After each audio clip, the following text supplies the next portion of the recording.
Yo, what's up, guys? Welcome back. Today we're looking at some women getting called out over relationship double standards, accountability, and the consequences of how they treat men. And trust me, some of these moments are absolutely insane. But let's get into it. Right after you subscribe, of course. You're talking about the wage gap. Women don't get paid as much. Men are more motivated. Men work harder than you. Sorry. Like due to physical strength. No, and I'll explain it in the way that makes you all guilty of the thing. China, you write, men should pay on first dates, men should provide. I think it's the majority of women who want men to pay on first dates. Do most men want women to pay for first dates? Do most men want women to be financial providers? And do you think men are more motivated to get sex than women are? Men? Yeah. Yeah. Men are highly motivated, sexually, romantically. For you women to get a man, we don't care about your money. Doesn't matter. So as men, if part of our access to companionship, to a girlfriend, to a wife, to one day having kids, to continuing our bloodline, if that is dependent to some degree, or perhaps to a strong degree, on being at a financial point that women deem acceptable, then the wage gap would simply be explained away by your own preferences, not the patriarchy, not men, the pressure you as individual women, singularly and collectively, place on men to pay for dates, to be providers. Your own sexist standards create the wage gap, if it even existed. And there it is. The argument basically flips the entire wage gap conversation upside down. If men are expected to provide, pay for dates,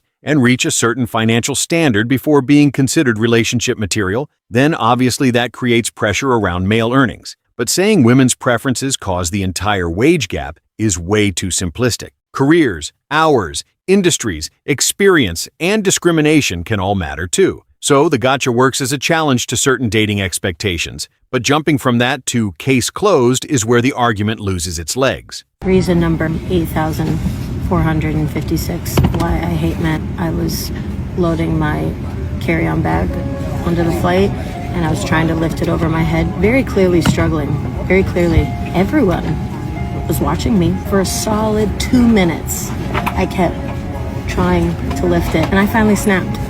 And I go, oh, just keep looking at me, men, don't help me at all. A man goes, oh, I'm so sorry, you know, everyone's got their head in a book. And I go, no, you all were watching me. I hate them all. So rude. There's no chivalry. Doesn't exist. You know what's even more pathetic? If I hadn't have made that snarky comment so that men would care, I would still be struggling to get my bag up there. Also, ladies and They're just gonna sit there. Paige, is it? With all due respect, the reason why he's not helping you is because you're posting videos just like this. As many women on the internet post these videos as to why they hate men. They know this, Paige. They see these videos. This is why they're not helping.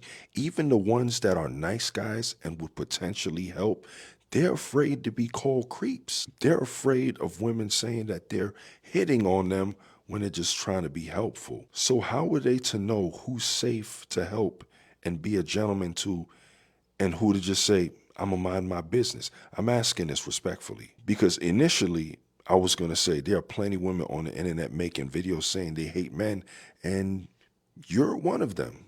Again, respectfully, of course. Sensational. Bro really struggled with the bag for 2 full minutes and then activated the emergency siren. Men, why aren't you helping me? And then the irony hits. If you spend your time publicly telling men you hate them, some of those same men are going to think, you know what? I'll mind my business. That doesn't prove men abandon chivalry. It proves people respond to social signals. If you want strangers to help you, maybe don't make an entire content genre about how terrible those strangers are. Crazy concept. Men can carry responsibility without turning that into their identity. But women have a hard time separating the two. Let me give you an example. A lot of women say, I wouldn't be in my masculine energy if that man had handled his responsibilities. Now, a lot of men will hear that and they don't hear it as effort because men aren't offended by the work.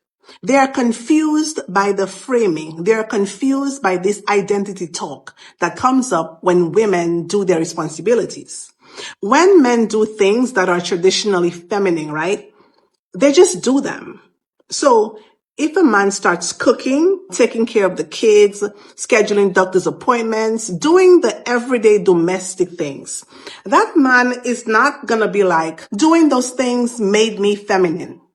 And if ever that man started talking like that, I promise you he's not going to expect people to clap for it, because he would expect the world to tell him, yo, get yourself together.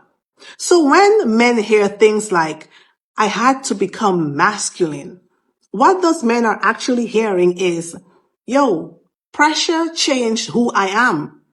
And that's the part that absolutely doesn't make sense to men.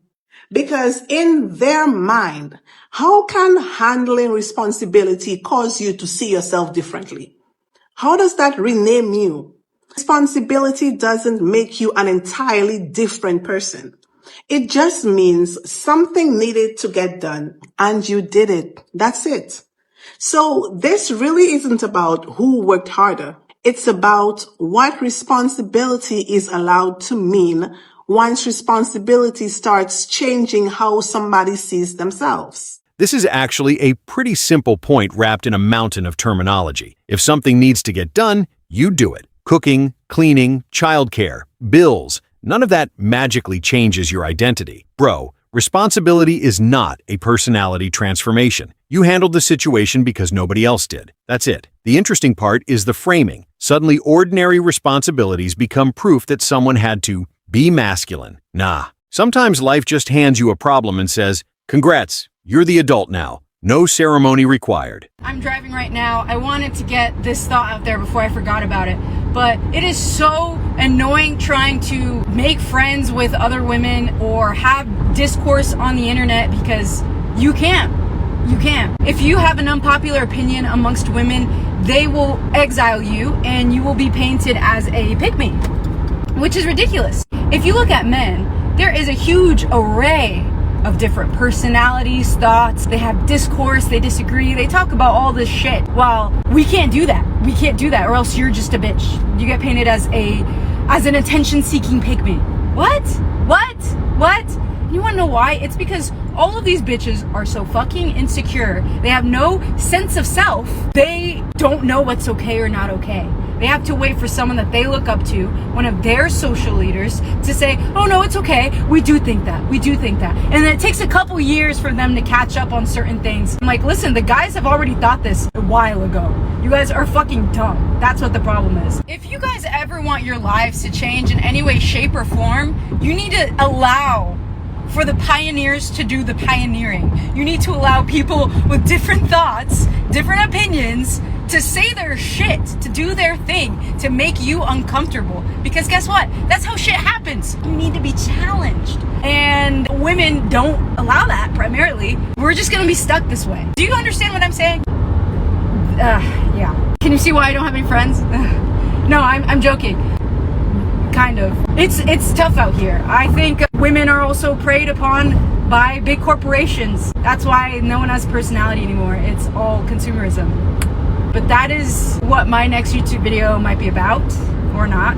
And honestly, I'm rooting for them too. They're gonna say, you just hate women. You just hate women. No, I want you guys to be better. I'm rooting for you guys. You guys are just dumb. Oh my God, I sound like a bitch. No, I promise I'm not a bitch. It's just so infuriating. Like, what are we doing? What are you thinking? What happened to the discourse? What happened to what we actually think?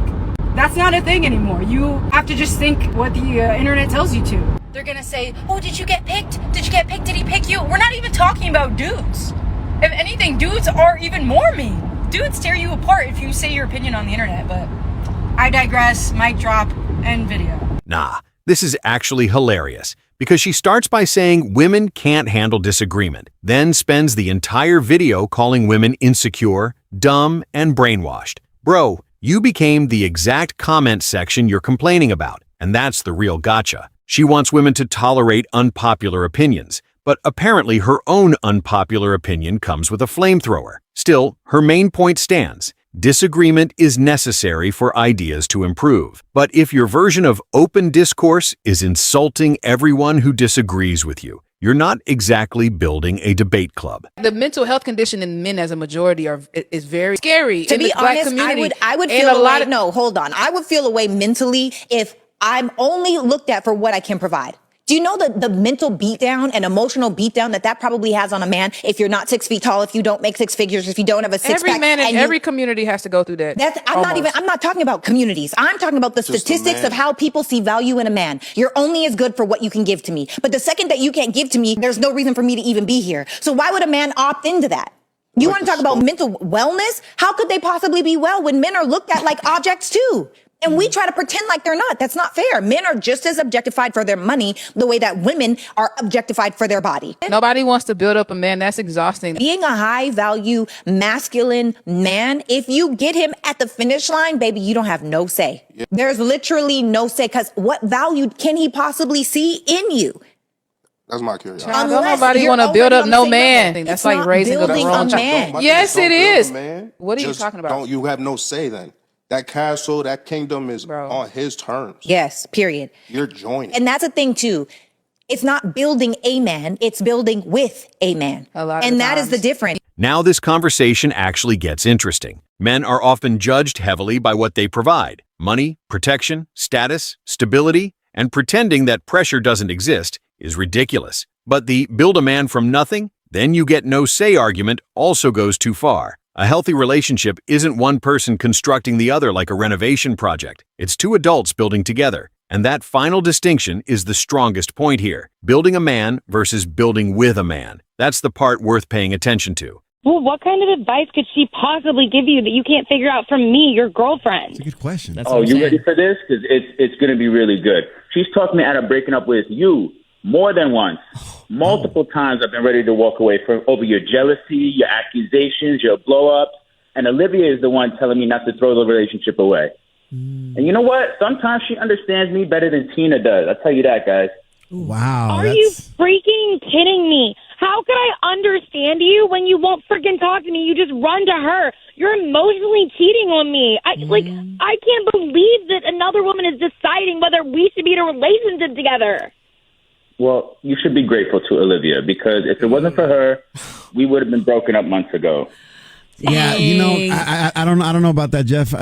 Grateful to the other woman. Yeah. I don't know if that's the move. Well, Jeff, best friend, not other woman. Best friend. Okay, best friend. Well, your girlfriend brought you on today because she wanted to apologize for how this has ended up and wants to try to, make things right with you. Are you willing to let Tina off the hook? Nope. Don't even bother asking him. I don't want to apologize anymore. If anybody should be saying sorry, it's Jeff. I came in here feeling bad for blowing up, but now I find out your little best friend has been sitting there coaching you through whether I'm worth keeping. Absolutely not. Because from where I'm standing, y'all are either halfway in love already or just one drunk night away from it. Oh. Another blow up. Typical. Bro really thought bringing another woman into the relationship committee was going to make things better. Nah. Your girlfriend finds out her boyfriend has been discussing their relationship with his best friend, and suddenly she's supposed to be grateful? Come on. And then he says Olivia understands him better. That is basically gasoline on the fire. If your relationship needs a third person to decide whether it survives, you already have a problem. And there it is. Instead of rebuilding trust, everybody's arguing over who gets custody of the emotional relationship.